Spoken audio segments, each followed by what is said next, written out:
Kita satu, kita sama, kita setara. Satu tujuan, Indonesia. Emang ada WNI yang nggak punya KTP? Ternyata ada sih. Memiliki dokumen kependudukan bagi sebagian besar orang mungkin bukan sesuatu yang istimewa, bukan sesuatu yang sulit didapat, seolah-olah taken for granted. Dia begitu saja dengan mudahnya didapat. Beli 2 gratis 1, buy 1 get 1 gitu ya. Ini karena kebanyakan main ke glodok nih. Nah, tapi bukan begitu maksudnya. Maksudnya pada umumnya kita ini memperoleh dokumen kependudukan dengan mudah sesuai aturan yang berlaku, dan saat ini untuk semua dokumen kependudukan itu gratis. Nah, tapi di luar sana ternyata masih ada saudara-saudara sebangsa kita yang karena beragam sebab akhirnya tidak memiliki dokumen kependudukan sama sekali. Salah satu contohnya adalah Bu Wagiem, seorang warga Kedong Ombo yang akhirnya telantar di Jakarta selama 30 tahun lebih. Kisahnya bermula dari tahun 1980-an. Perempuan kelahiran 61 tahun silam ini adalah salah seorang korban dari proyek Kedong Ombo pada zaman yang gak enak itu. Karena suka ditanya kan, masih enak zamanku gitu. Nah, itu zaman gak enak itu bagi Bu Wagiem.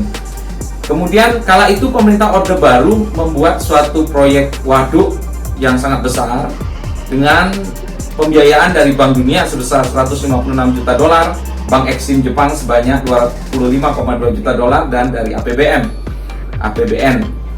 Pembangunan waduk ini membutuhkan lahan yang sangat luas sehingga demikian banyak desa ditenggelamkan, tepatnya 37 desa. 37 desa ditenggelamkan dan sebanyak 5.268 keluarga terpaksa pindah, terpaksa kehilangan tempat tinggalnya, terpaksa meninggalkan kampung halamannya. Namanya juga zaman gak enak ya. Jadi ganti ruginya juga ya rugi beneran gitu ya. Makanya ketika itu banyak penolakan oleh masyarakat. Namun sebagian besar akhirnya tidak bisa juga menuntut ganti rugi yang lebih tinggi. Salah seorang korbannya ini ya Bu Wagiem ini, yang ketika itu juga sangat ketakutan karena ada intimidasi ketika itu, yang bahkan tak segan-segan menggunakan isu PKI terhadap warga yang menolak.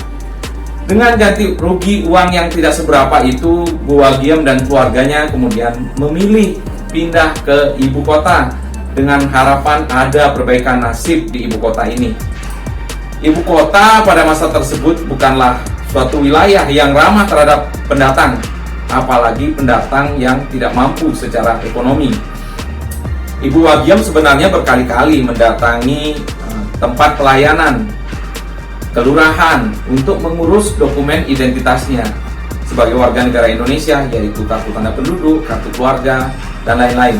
Namun birokrasi di zaman itu memang tidak bisa diandalkan untuk melayani warga seperti Bu Wagiem. Beberapa kali ia bahkan diminta mengurus surat pindah dari desanya di Kedong Ombo. Ini petugas entah kurang wawasannya atau bagaimana ya, karena kan desanya udah tenggelam gitu ya. Kalau saya jadi Bu Wagiem, mungkin saya akan minta peralatan selam gitu ya sama petugasnya. Saya bilang, Pak, kalau Bapak minta saya bikin surat pindah, bisa nggak minta peralatan selam? Dan kalau petugasnya malah bertanya, loh buat apa Bu? Buat saya itu Pak, buat saya menyelam, karena kantor desa saya sudah di dasar waduk gitu ya. Nah ini yang terjadi pada seorang Ibu Wagiem. Nah akhirnya beliau terlunta-lunta menjadi pemulung dan tinggal di bawah kolong jembatan sebagai orang telantar selama 3 dasawarsa. Tanpa KTP dan KK, artinya tanpa hak kewarganegaraan. Ia tidak bisa memiliki kartu Jakarta Sehat pada masanya. BPJS yang dibayarin iurannya oleh pemerintah juga tidak bisa ia peroleh. Padahal ia adalah warga yang seharusnya menjadi sasaran dari program-program pemerintah untuk mengentaskan kemiskinan. Tapi tidak bisa diakses karena dia tidak memiliki dokumen identitas. Bansos dari pemerintah apalagi. Dan yang lebih penting lagi, selama 3 dasawarsa itu Bu Wagiem kesulitan memperoleh pekerjaan sehingga ya dia bekerja ala kadarnya.